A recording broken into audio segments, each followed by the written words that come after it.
ശബരിമലയിലെ സ്വർണ്ണ കൊടിമര പ്രതിഷ്ഠയെ ചുറ്റിപ്പറ്റി ഉയർന്ന സംശയങ്ങൾ സാധാരണ ആരോപണമായി മാത്രം നിൽക്കില്ല.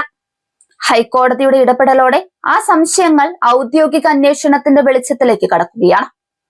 രേഖകളില്ലാത്ത സ്വർണം, നൽകാത്ത രസീതുകൾ, കണക്കിൽ പൊരുത്തപ്പെടാത്ത തൂക്കം എന്നിവയെല്ലാം ക്രമക്കേടുകളുടെ സൂചനകളാണോ എന്ന ചോദ്യത്തിന് ഇനി വിജിലൻസ് മറുപടി കണ്ടെത്തേണ്ടി വരും. വർഷങ്ങൾക്ക് മുൻപ് നടന്ന പ്രതിഷ്ഠാ നടപടികൾ വരെ പരിശോധിക്കപ്പെടുന്ന ഈ അന്വേഷണം ദേവസ്വം ഭരണത്തിന്റെ വിശ്വാസ്യതയെ തന്നെ ചോദ്യം ചെയ്യുന്ന ഘട്ടത്തിലേക്ക് കാര്യങ്ങൾ എത്തിച്ചിരിക്കുകയാണ്.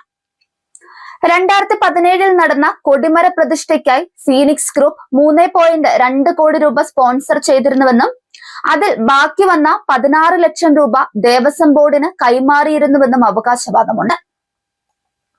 ഒരു പ്രമുഖ സിനിമാ താരവും ഒരു ജ്വല്ലറിയും കൊടിമര നിർമ്മാണത്തിനായി സ്വർണം നൽകിയതായി വിവരമുണ്ടെങ്കിലും ഇതിന് ദേവസ്വം ബോർഡ് ഔദ്യോഗികമായ രസീതുകൾ നൽകിയിട്ടില്ലെന്നത് ഗുരുതരമായ സംശയങ്ങൾക്കും ഇടയാക്കുന്നുണ്ട്.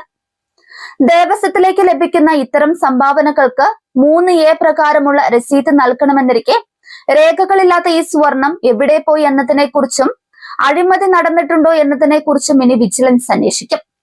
ഈ അന്വേഷണം 2017 ദേവസ്വം ബോർഡിന്റെ തീരുമാനങ്ങളിലേക്കും നടപടികളിലേക്കും നീങ്ങാനും സാധ്യതയുണ്ട്. പ്രയാർ ഗോപാലകൃഷ്ണൻ അധ്യക്ഷനായ അന്നത്തെ ദേവസ്വം ബോർഡിലെ അംഗങ്ങളുടെ പങ്കാളിത്തവും അന്വേഷണ പരിധിയിൽ വരും. കൊടിമര നിർമ്മാണത്തിനായി പുറത്തുനിന്ന് ലഭിച്ച സഹായങ്ങൾ ദേവസ്വം രേഖകളിലുണ്ടോ എന്ന് വിജിലൻസ് പരിശോധിക്കും. ത്വരിത പരിശോധനയ്ക്ക് ശേഷം ക്രമക്കേടുകൾ കണ്ടെത്തിയാൽ FIR രജിസ്റ്റർ ചെയ്ത് വിശദമായ അന്വേഷണത്തിലേക്ക് നീങ്ങാനാണ് കോടതി നിർദ്ദേശം. അതേസമയം ശബരിമലയിലെ സ്വർണ്ണക്കൊള്ളയുമായി ബന്ധപ്പെട്ട് കൂടുതൽ ശാസ്ത്രീയ പരിശോധനകൾക്കും ഹൈക്കോടതി അനുമതി നൽകിയിട്ടുണ്ട്.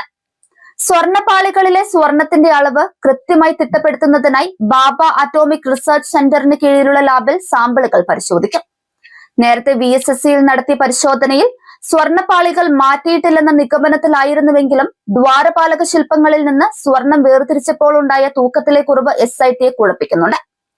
ഇതിൽ നഷ്ടപ്പെട്ടത് സ്വർണമാണോ അതോ ചെമ്പാണോ എന്ന് BIRCയിലെ പരിശോധനയിലൂടെ വ്യക്തമാവും.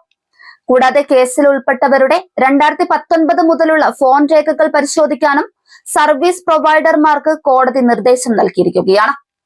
കട്ടിളപ്പാളി, ദ്വാരപാലക ശില്പങ്ങൾ എന്നിവയുമായി ബന്ധപ്പെട്ട കേസുകളിൽ 4 പേരുടെ പങ്കാളിത്തത്തെക്കുറിച്ച് കൂടുതൽ പരിശോധനകൾ നടക്കുന്നുണ്ട്.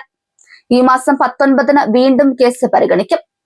അതേസമയം ശബരിമല സന്നിധാനത്തെ സ്വർണ്ണ കവർച്ചയുമായി ബന്ധപ്പെട്ട കേസിൽ തന്ത്രി കണ്ഠര രാജീവരുടെ സാമ്പത്തിക ഇടപാടുകളെ കുറിച്ച് പ്രത്യേക അന്വേഷണ സംഘം അന്വേഷണം ഊർജിതമാക്കി.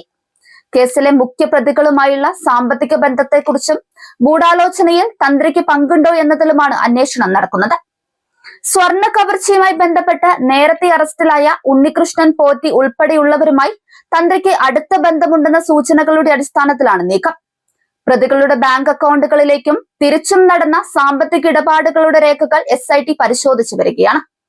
തന്ത്രിയുടെയും കുടുംബാംഗങ്ങളുടെയും ബാങ്ക് അക്കൗണ്ടുകൾ അന്വേഷണ സംഘത്തിന്റെ നിരീക്ഷണത്തിലാണ്.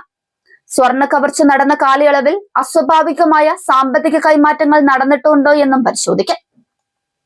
കേസുമായി ബന്ധപ്പെട്ട് തന്ത്രിയെ വരും ദിവസങ്ങളിൽ വീണ്ടും ചോദ്യം ചെയ്തേക്കും. നേരത്തെ നൽകിയ മൊഴികളിലെ വൈരുദ്ധ്യങ്ങളും SIT പരിശോധിക്കുന്നുണ്ട്. കവർച്ച ചെയ്യപ്പെട്ട സ്വർണം കണ്ടെത്താനുള്ള ശ്രമങ്ങൾ തുടരുന്നതിനിടയിലാണ് സാമ്പത്തിക സ്രോതസ്സുകളിലേക്കും അന്വേഷണം നീളുന്നത്.